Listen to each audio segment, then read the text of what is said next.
Hello guys, welcome back to my YouTube channel. कैसे हैं आप सब? आप अच्छे होंगे और मैं भी अच्छी हूँ। अनदर ब्लॉग में आपका स्वागत है। तो मेरे दिन की शुरुआत तो बहुत पहले ही हो चुकी थी। अभी मैं नहा धो के रेडी होके आ चुकी हूँ, बट लग नहीं रहा हो तो मैंने नहा लिया है और वो अभी मालिश करके सो रहा है। और अभी मैं किचन से शुरुआत कर रही हूँ। मैं बना ले आ रही हूँ आज आलू और प्याज के पकौड़े। तो मैंने यहाँ पे आलू कट कर लिया है, प्याज अभी कट करती हूँ।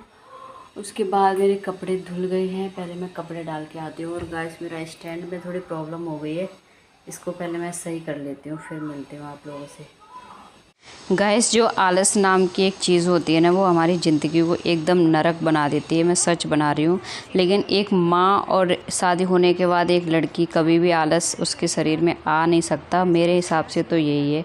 बाकी आप लोग बताना। ये जो मेरी क्लिप है ये सुबह 10 बजे की है। वेदांश यहाँ पे सो के उठ चुका था और वो बहुत तेज़ रो रहा था बिकॉज़ मैं पोंछा लगा रही थी। और आज मैंने 3.5 महीने हो गए। ये 13 तारीख को 4 महीने का हो जाएगा और मेरी डिलीवरी को भी 4 महीने हो जाएंगे। तो मैंने आज बैठ के पोंछा लगाया था पूरे घर में। टाइम लगा था थोड़ा, क्योंकि मैं चेक कर रही थी कि मुझे बैठ के लगाने में प्रॉब्लम होगी या नहीं होगी। तो फिर मैंने धीरे धीरे लगा लिया और तब तक यहाँ पे ये भी उठ चुका था और चेस्टू सो रही थी। पता नहीं क्यों आज मैं सुबह उठी थी तो मेरा बिल्कुल भी मन नहीं कर रहा था उठने का, ना कोई काम करने का। उठ के मैं 8 बजे मैं उठ गई थी और 8 से 9, 9 से 10, 2 घंटे तक मैं ऐसे बैठी रही, सोचती रही। इतना ज़्यादा आलस आ रहा था, इतना मतलब बेकार लग रहा था, समझ में नहीं आ रहा था कि क्या करूं। जब हस्बैंड घर पे नहीं होते हैं ना तो इसी तरीके का होता है। अगर हस्बैंड घर पे होते हैं तो फिर फटाफट से हमें पता रहता है कि हमें ब्रेकफास्ट बनाना है, झाड़ू लगाना है, पोंछा लगाना है, फिर टाइम टू टाइम फिर सारा काम हो जाता है। और यहाँ पे कल के कपड़े वगैरह सब कुछ पड़े हुए थे। उधर चेस्टू भी उठ गई थी, इधर भाई बहन का मिलन हो रहा है, आप लोग देख सकते हो। बस एक यही रीज़न था मेरी सेकंड प्रेगनेंसी करने का। चेस्टू यहाँ पे सो रही थी तो इसने उसको बोल बोल के उठा लिया था और मैंने भी उठा दिया था। और इसके बाद आगे आप सुनो। इसी पल के लिए तो मैंने ये सेकंड प्रेगनेंसी का प्लान किया था। इसी पल के लिए मेरी चेस्टू बहुत अकेली थी ना, हाँ, इसीलिए भाई मांगती रहती थी मुझे भाई दे दो खेलने के लिए, है ना।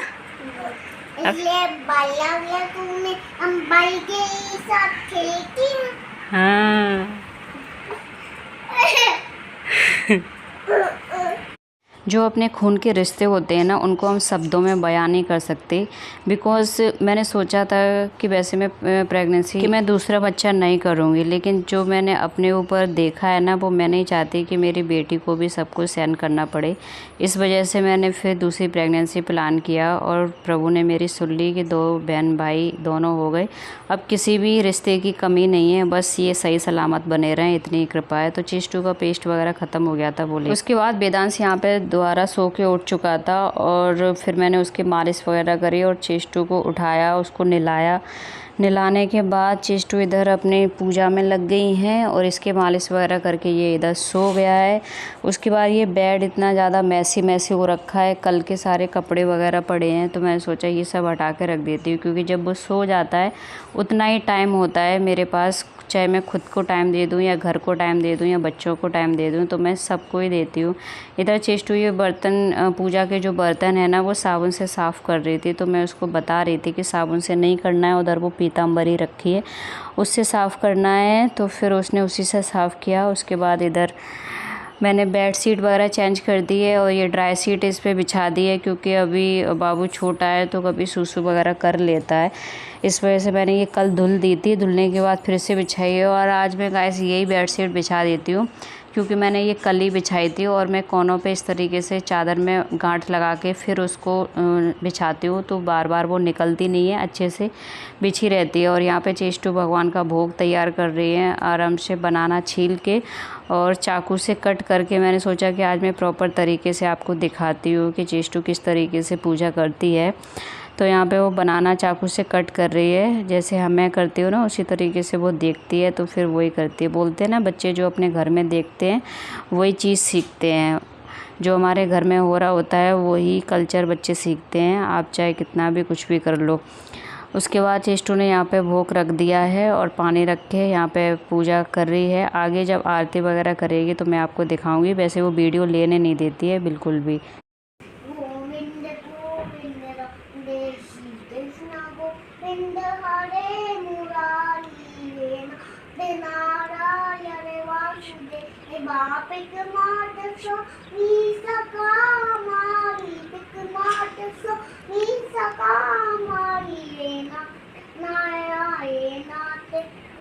उधर चेस्टू की पूजा हो रही है और इधर हमारा बेड भी पूरा सेट हो चुका है। मैंने बेड शीट वगैरह बिछा दी है और इधर से कपड़े वगैरह सब फोल्ड करके रख दिए हैं। और यहाँ पे चेस्टू आ गई पूजा करके, और इसके नीचे मैंने ये भी बिछा दिया है ड्राई शीट, बिकॉज़ मैं सुबह सुबह गाइस खुद को नहीं लेती हूँ, क्योंकि जब सो के उठते हैं ना तो शक्ल और आवाज़ वगैरह सब कुछ बैठी हुई होती है, तो फिर इस वजह से नहीं लेती। और यहाँ पे वेदांश खेल रहा है, चेस्टू टीवी देख रही है। जब चेस्टू उसको खिलाती है उसके बाद ही मैं काम कर पाती हूँ। तो फिर से मैं किचन में आ गई हूँ गाइस। उधर मैंने ऑयल गरम करने रख दिया है और प्याज से वगैरह आलू वगैरह पहले मैंने कट करके रख दी थी प्रिपरेशन करके। इधर मैं चाय बना रही हूँ। यहाँ पे चाय पत्ती और चीनी मैंने डाल दी है।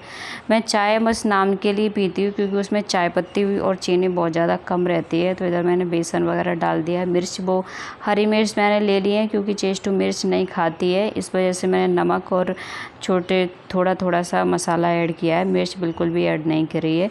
तो मैंने ये पूरा तैयार कर लिया। इसके बाद मैं फटाफट से बना लूँगी। डेली ब्रेकफास्ट में वो ब्रेड खा के मैं बोर हो चुकी थी, तो मैंने सोचा कि आज मैं कुछ अलग बनाती हूँ। इस वजह से फिर मैंने पकौड़ा बनाया, और पकौड़े बनाने में थोड़ा टाइम लगता है। इधर मैं बार उधर दोनों बच्चों को भी देख रही हूँ इधर, क्योंकि वो दोनों ही छोटे हैं तो बार उनको देखना पड़ता है, नज़र रखनी पड़ती है। बेचारी वैसे चेस्टू बहुत हेल्प करती है, बहुत अच्छे से अपने भाई की केयर करती है, लेकिन कहते हैं ना कि है तो वो बच्ची ना, कि कभी भी उसके दिमाग में कुछ भी आ जाता है। तो मैं इधर काम भी कर रही हूँ और बच्चों को भी देख रही हूँ। तो इधर हमारे पकोड़े सिक रहे हैं, तब तक बार वो सूसू वगैरह भी कर लेता है, तो वो सब भी चेंज करके आती हूँ मैं। और हमारे क्रिस्पी से पकोड़े बनके तैयार हो चुके हैं। आ जाओ गाइस आप लोग भी खाने के लिए। और हमारी चाय भी बन गई थी। चाय आप लोग ये मत सोचना कि इतनी ज़्यादा चाय ले रखी है, बिकॉज़ उसमें मैं दूध मिक्स कर लेती हूँ। प्रॉपर बिल्कुल भी मैं पूरी चाय नहीं लेती हूँ, दूध मिक्स करके लेती हूँ उसमें, और चेस्टू को भी दूध देती हूँ। और यहाँ पे दीदी आई थी बगल से, वो मुझे सांभर देने के लिए सांभर बनाया था, इडली सांभर जो बनता है। उसके बाद फिर हमारे यहाँ पे ऐसा होता है कि जो बर्तन मतलब देते हैं ना उसको खाली नहीं देते हैं। तो मैंने पकोड़े बनाए थे, तो मैंने सोचा कि चलो तुरंत के तुरंत दे देते हैं। उसके बाद जैसे ही मैं फिर अपना ब्रेकफास्ट लेके बैठी थी, तुरंत फिर वेदांश उठ गया था और वो रोने लग गया था, क्योंकि उसका नहाने का टाइम हो गया था। यहाँ पे गाइस 2 बज चुके थे। तो पहले मैंने नाश्ता साइड में रखा, जो पकोड़े बनाए थे वो। उसके बाद मैंने इसको नहलाया और फिर फीड कराया। उसके बाद ये सो गया। तो बच्चों पे ना बहुत ज़्यादा प्यार आता है। यहाँ पे ये सो चुका है, और लाइट वगैरह बंद कर देती हूँ जिससे उसको डिस्टर्ब ना हो। इस तरीके से फेवरेट टेडी है, इसके साथ ही ये खेलता है, इसके साथ ही सोता है। तो दीदी को मैं उधर वो पकोड़े दे के आ गई थी। फिर इसको सुलाने के बाद मैंने ब्रेकफास्ट किया। उसके बाद फिर बाहर से मैंने कपड़े वगैरह उठा के लाए, और बाथरूम में भी जो कपड़े पड़े थे, जो वेदांश को नहलाया था, वो भी सारे कपड़े धुल के आई हूँ, और वो बाहर से सब कुछ उठा के लाई हूँ। इसके बाद फिर बहुत ज़्यादा मुझे यहाँ पे भी आलस आ रहा था कि किचन में ऐसा ही छोड़ दूँ, लेकिन फिर मुझे पता है कि वो उठ जाएगा तो फिर मैं नहीं कर पाऊँगी। और जो काम आप तुरंत के तुरंत कर दो ना, वो हो जाता है, लेकिन अगर आप बात के लिए छोड़ोगे ना तो फिर वो बात के लिए ही हो जाता है। और वैसे भी प्रेगनेंसी के टाइम में मेरी ऐसी इतनी ज़्यादा डीप क्लीनिंग नहीं हो पाती थी, लेकिन अगर मैं इस तरीके से पूरी क्लीनिंग ना करूँ ना, तब तक मुझे बिल्कुल भी अच्छा नहीं लगता है। तो मैंने फटाफट से पूरी गैस साफ़ करी, बर्तन साफ़ किए, और पूरा स्लिप साफ़ किया अच्छे से। मुझे तो भाई ये अपने किचन साफ़ करके ना बहुत ज़्यादा सुकून मिलता है। आप लोगों को भी ऐसा होता है क्या, मुझे बताना। ये मुझे बहुत बड़ी बीमारी है, सच्ची बता रही हूँ।